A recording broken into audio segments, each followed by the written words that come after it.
तो मैंने कहा जी मैंने उसका नाम जो है 3310 रख दिया है कि इस ख्वाजा आसफ़ को अब जो है वो ये नहीं कहा जाएगा कि अल्हम्दुलिल्लाह आज खान साहब से कोई 4 घंटे मुलाकात हुई है। मुलाकात शुरू होने से पहले वही तरीक़ाकार किया गया। 10 बजे यहाँ पर हम पहुँच गए क्योंकि 10 बजे का टाइम होता है कोर्ट का। फिर यही कहा गया कि आपकी अप्रूवल नहीं है जी, फैसल भाई, और मुझे रोका गया। तो जब हम यहाँ पर पहुँचे हमने कहा जी हम जाकर प्रेस कॉन्फ्रेंस करते हैं, क्योंकि इस्लामाबाद हाई कोर्ट ने हुक्म दिया था कि अगर इन दोनों की, क्योंकि ये कौंसल हैं खान साहब की, इनकी मौजूदगी के बगैर अगर शहादत होगी उस शहादत की कोई कानूनी वैल्यू नहीं होगी। और उन्होंने ये भी कहा हाई कोर्ट ने अपने हुक्म में कि अगर इस्लामाबाद हाई कोर्ट के अंदर ये साबित हो गया कि हम सच्चे हैं, यानी हम जो पटिशन लेकर गए हैं और वो साबित हो गया कि ये तमाम जो हमने फ़रीक़ैन बनाए थे, जेल इंतज़ामिया और जो दीगर फ़रीक़ थे उसमें, वो झूठे हैं, तो फिर जो ट्रायल चल रहा है अडयाला जेल में, वो ट्रायल अडयाला जेल में फिर नहीं चलेगा। इमरान खान का ट्रायल उस जगह के ऊपर होगा जो जगह इस्लामाबाद हाई कोर्ट के अंडर होगी, इस्लामाबाद हाई कोर्ट की जुरिस्डिक्शन के अंदर होगी, वहाँ पर ट्रायल होगा। तो वो जो ऑर्डर था उसके खौफ से हमें 12:30 बजे बुलाया गया। खान साहब जब हम गए, खान साहब बैठे हुए थे। खान साहब देखकर जब हम एंटर हुए मुस्कुराए और खान साहब से जाकर मुलाकात हुई।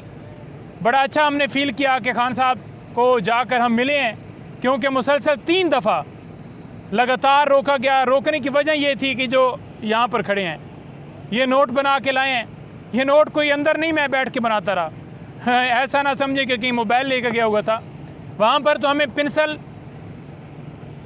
पेपर किसी चीज़ की इजाज़त नहीं होती, वहाँ पर ज़ुबानी याद करना होता है। कोई भी खान साहब बात करते हैं तो खान साहब से मुख्तलिफ़ बातें हुई। मैं थोड़ा सा अलकादर ट्रस्ट केस के हवाले से ऐड करना चाहूँगा और फिर जो खान साहब ने बातें की हैं वो बताऊँगा। अलकादर ट्रस्ट केस में आज समाअत हुई है, समाअत परसों मुलतवी हुई है। इसमें आज हमारी तरफ से जो दरख्वास्त दी गई थी बुशरा बीबी साहबा की बरियत के हवाले से, उसके ऊपर जज साहब ने कहा कि हम फ़ैसला सुनाते हैं। उसके ऊपर फ़ैसला सुना ही नहीं गया, यानी कि अगर रिजेक्ट करनी है या आपने एक्सेप्ट करनी है उनकी बरियत के हवाले से तो आपने फ़ैसला तो सुनाना है, सुना ही नहीं गया। कहा गया कि मेन फ़ैसले के बाद जो है वो फ़ैसले के साथ ये इसका भी डिसीजन दिया जाएगा। तो लिहाजा ये समाअत परसों तक मुलतवी की गई है। जो तोशाखाना केस है वो कल लगा है, जिसमें बेल्स के लिए हमने अप्लाई किया। अब देखते हैं कल छुट्टी ना हो जाए, यानी जब ट्रायल कंक्लूड करना हो, सज़ाएँ देनी हो तो रात दिन ट्रायल जारी हैं। आज भी 4 बजे तक समाअत रही है और डे टू डे कोई पाकिस्तान के अंदर नैब का कोई किसी जगह पर केस इस वक्त नहीं, उसमें ट्रायल चल रहा है या कोई प्रोसीडिंग नहीं हो रही। सिर्फ नैब का जो केस है अलकादर ट्रस्ट हो या तोशाखाना हो जो खान साहब के ख़िलाफ़ हैं, वो सिर्फ यहाँ पर चल रहे हैं, क्योंकि सुप्रीम कोर्ट ने ये हुक्म दिया हुआ है कि ये ट्रायल जितने भी केसेस चल रहे हैं उनका फ़ैसला ना दिया जाए। तो लिहाजा ट्रायल नहीं चल रहा है। जैसे आपने देखा होगा कहीं पर जरदारी का, नवाज़ शरीफ का या किसी का कोई ट्रायल जारी नहीं है, सिर्फ खान साहब का। और दूसरे number per day to day hearing भी कहीं पर पाकिस्तान में नहीं हो रही, सिर्फ खान साहब के केसेस के अंदर हो रही है। अच्छा, अब मैं आपको बताना चाहूँ कि जो अलकादर ट्रस्ट केस है, जब खान साहब को हमने बताया कि जो पटिशन आपने सुप्रीम कोर्ट के अंदर दायर की हुई है, अगर वो पटिशन जो है उसका फ़ैसला आपके हक़ में आता है, यानी अगर आपके ख़िलाफ़ आता है तो डेफिनेटली आप जो है वो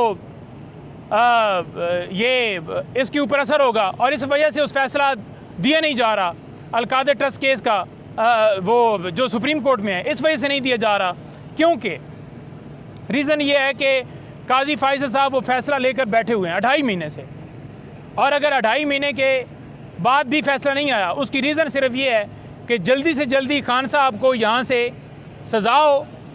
जब सज़ा हो जाएगी तो उसके बाद वो फ़ैसला भी आ जाएगा।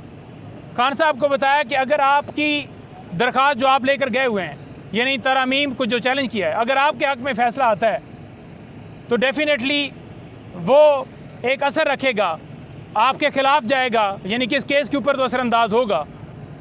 लेकिन उनको ये भी बताया कि अगर वो पटिशन का फ़ैसला आपके हक़ में आता है तो नवाज़ शरीफ, जरदारी, ये आपकी मरियम, ये जितने हैं ये सारे जेल के अंदर होंगे।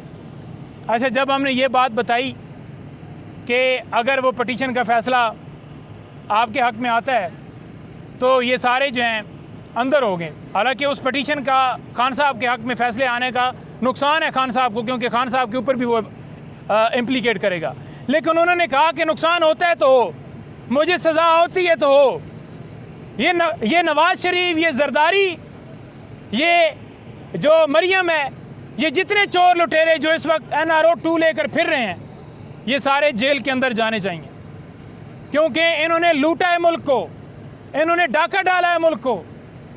तो हमें ये चीज़ देखकर बड़ा एक खुशी भी हुई कि देखें खान साहब किस हद तक वो चाहते हैं कि मुल्क के अंदर इंसाफ होना चाहिए।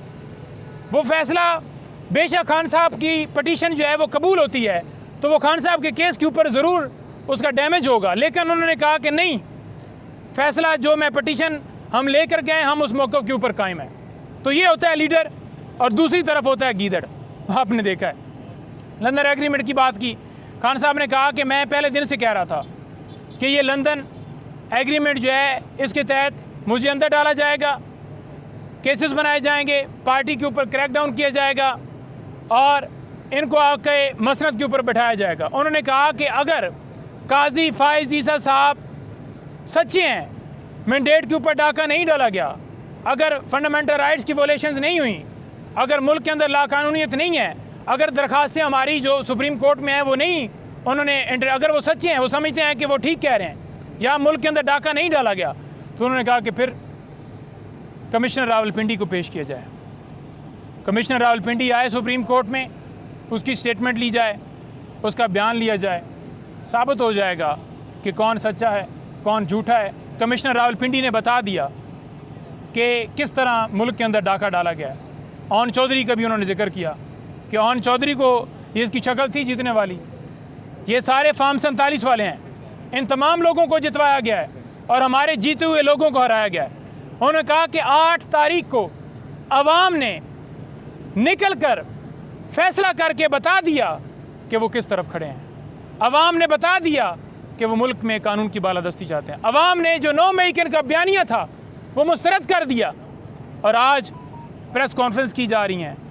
मैंने उनको ये भी बताया कि आपके ऊपर जो है वो जो ये ख्वाजा साहब हैं, उन्होंने कहा है कि आपके पास 3310 है।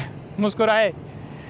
मैंने कहा जी कि वो कहता है कि ये 3310 जो मोबाइल है ये खान साहब के पास है और ये मोबाइल बड़ा बेहतरीन है, बड़ा इसके अंदर जो है प्राइवेसी है, या बड़ी अच्छा वो काम करता है।